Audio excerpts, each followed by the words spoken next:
my channel. You play by my rules.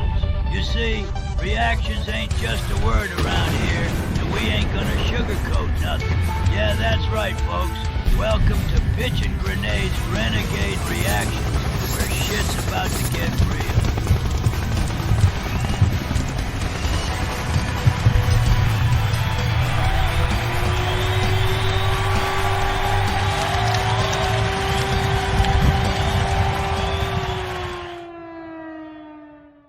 Hey everybody, welcome back to Pitchin' Grenade's Renegade Reactions. I got another great one for you today.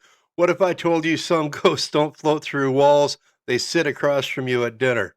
They stack shelves at Walmart. They flinch when keys jingle, and they smile because they have to. This isn't fiction. This is Violet's story. And Ren, like only Ren can, make sure you don't walk away from this clean. So hit play, but know this.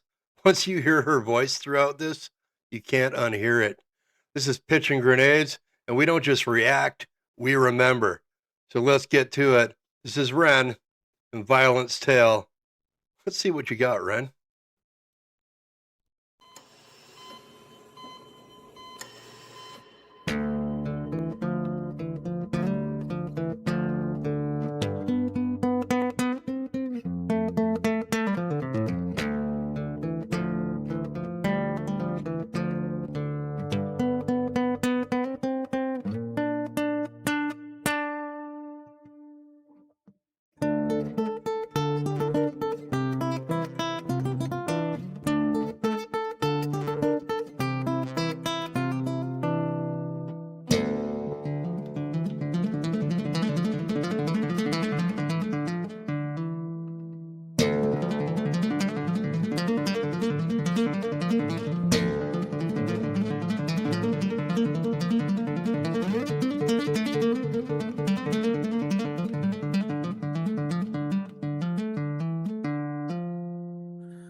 Damn. When you look at that scene, Ren's sitting in that hospital gown, guitar in hand, like he's caught between worlds here.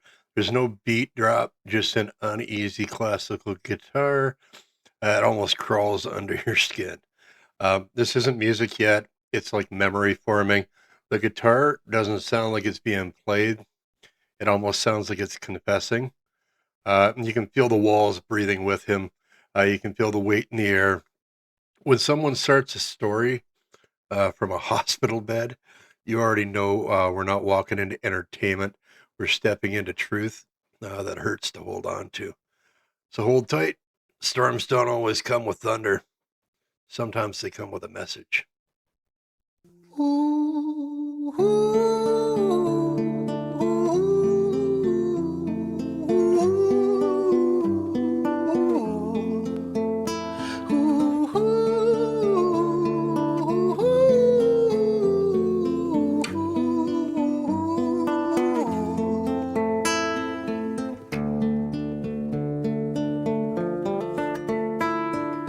London City, far from pretty, 2005. A lady down in Paddington is fighting just to stay alive. Rhythmic beats and bloodstains, she saw a lady weep. She's tired and frail. To set the scene, we must rewind the hands of time for Violet's tale.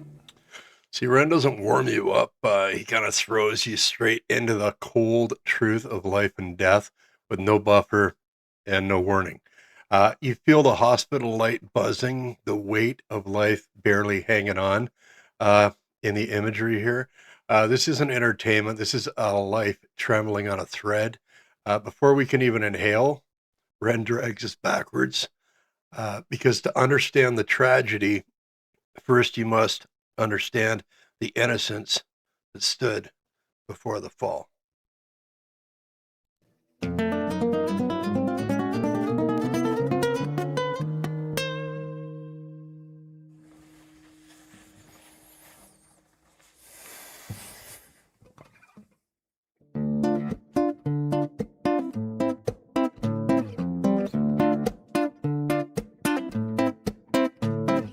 Violet was a silent girl, grew up with violent starts. Her mother was a drinker and her father was a bastard. Every night he took her tie but never left the room. I'll spare you of the things he did, I'm sure her mother knew. Childhood should be safety, curiosity, and dreams. But Violet here grew up breathing danger instead of air.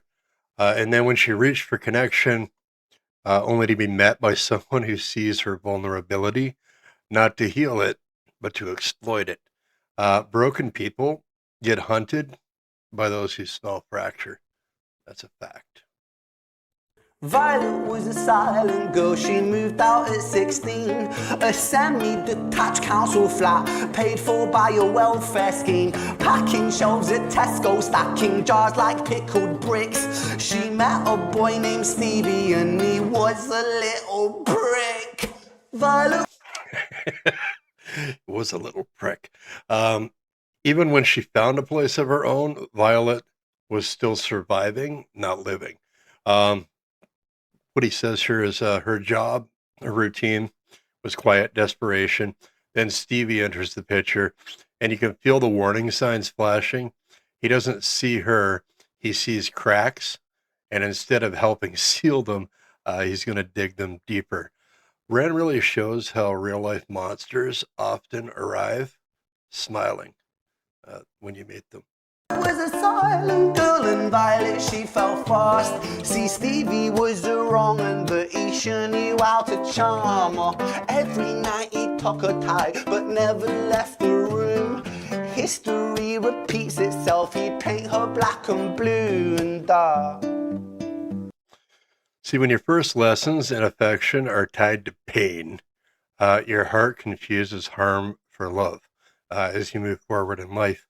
Violet didn't fall for Stevie because she was naive. She fell because her trauma has trained her to expect abuse wrapped in comfort. That happens with a lot of people. This isn't a love story, it's a cycle, one that too many never get the chance to break. Ren tells it with honesty, sharp enough to cut with these lyrics. She never stood a chance. The devil comes to dance. Violet, why are you always so quiet? All right, so this is the calm before like the worst dream. That single line, she never stood a chance, hits like a verdict almost. The devil isn't just a metaphor here. He's real and he lives in the rooms that we don't talk about. On her bedroom door and he's irate. He's been drinking and smoking, he's up late. And he stands by her bedside, she shakes, but her eyes stay shut. You fucking slut, I know you're up. And he pinches her eyelids and folds them up. Violet, why are you lying to me, Violet? She stays silent, things turn violent. That's the sound of his fists when they fall like a crashing pilot. Hit like hailstones, one to the collarbone, full force, full blown blood. See, this moment doesn't even feel like lyrics. It feels like the room loses oxygen. Ren gives you no cinematic cushion here whatsoever, no dramatic soundtrack, just truth, raw, uncomfortable, and 100% real. Each strike is not only physical, it's every childhood wound echoing again, every scream she swallowed resurfacing as bruises she never deserved. You can feel the helplessness, the terror, the quiet acceptance of someone who learned long ago that fighting back brings worse storms a lot of the time.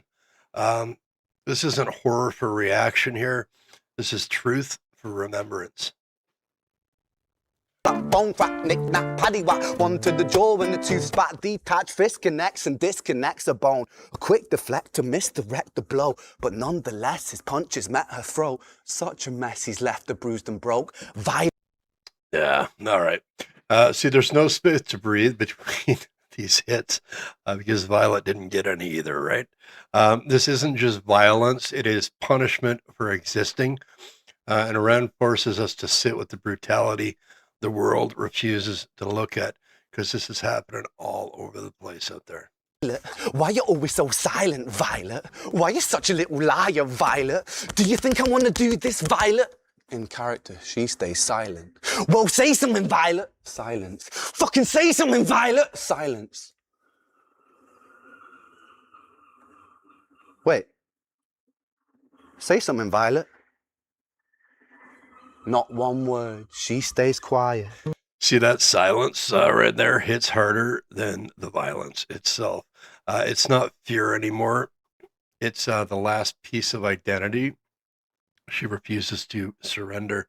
When someone's been controlled their entire life, sometimes the only power they have left is choosing not to give their voice to their abuser by staying silent.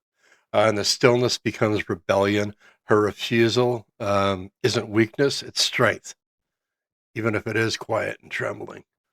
And in that moment, her silence is like her shield, her dignity, her final stand against a world that never listened anyways.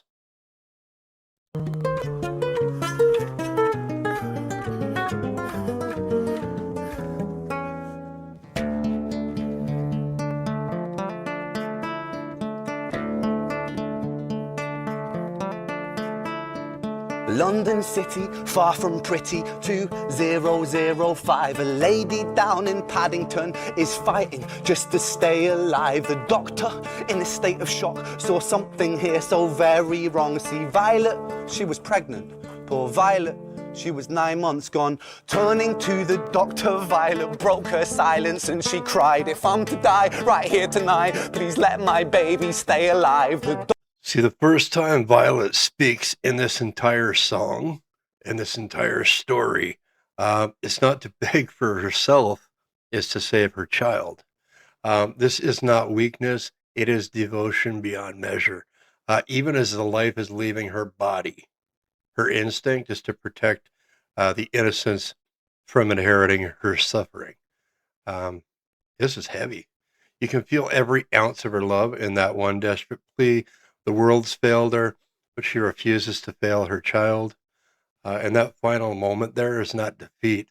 It's the purest act of courage one could ever possibly give.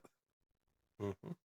Doctor soon regained composure, called the surgeon to come in. As Violet's world turned to black, the curtains closed, the lights went dim. In London City, far from pretty, 2005. A lady down in Paddington just lost the fight to stay alive.